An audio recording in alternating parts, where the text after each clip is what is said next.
এই বলে গদাধর খালি পেটে পটলের ঝুড়ি নিয়ে বাজারের দিকে হনহন করে হাঁটা দিল। এদিকে গাছের ওপর বসে শাকচুন্নি সব দেখছিল। চাষি চলে যাওয়ার পর মাছ ভাজার গন্ধে তার জিভে জল চলে এলো। সে জানালার ধারে গিয়ে উঁকি মারল, দেখল কুসুম কড়াইয়ে বড় বড় মাছের টুকরো ভাজছে।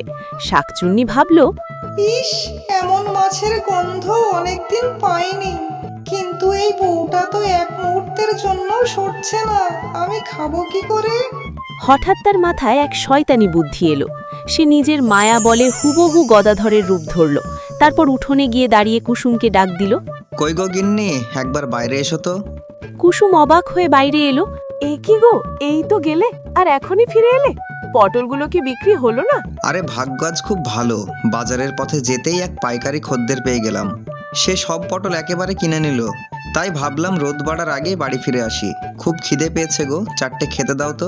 তা তো ভালোই হলো, তুমি চটপট হাত মুখ ধুয়ে এসো, আমি পিড়ি পেতে দিচ্ছি। শাকচুন্নি মানুষের মতো ভান করে হাত মুখ ধুয়ে খেতে বসল। কুসুম থালা ভর্তি গরম ভাত আর সেই সুস্বাদু মাছের ঝোল তাকে পরিবেশন করল। শাকচুন্নি আর দেরি না করে গপা গপ করে সব মাছ সাবার করে দিল।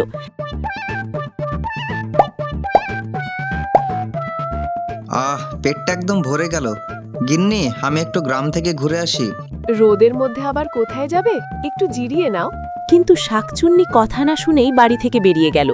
গলি পার হতেই সে আবার নিজের ভয়ঙ্কর রূপে ফিরে এলো এবং এক লাফে গিয়ে আবার সেই গাছের ডালে উঠে বসে হাসতে লাগলো।